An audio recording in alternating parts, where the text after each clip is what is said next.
I have a question for you. How can we scale wisdom?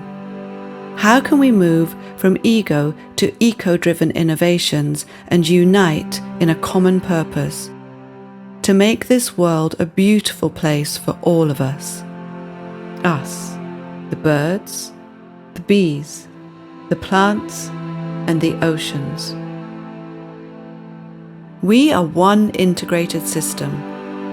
Without each other, we're nothing. As Spinoza, our Amsterdam-born brother, so famously said, Deus sive natura. God is nature. We are nature. It's up to us to create a system that works. It's up to us to keep on evolving, innovating, but from a more harmonious space, a place of wisdom. Today, businesses have immense power to influence how and what we consume, both physical and digital. With that power also comes responsibility.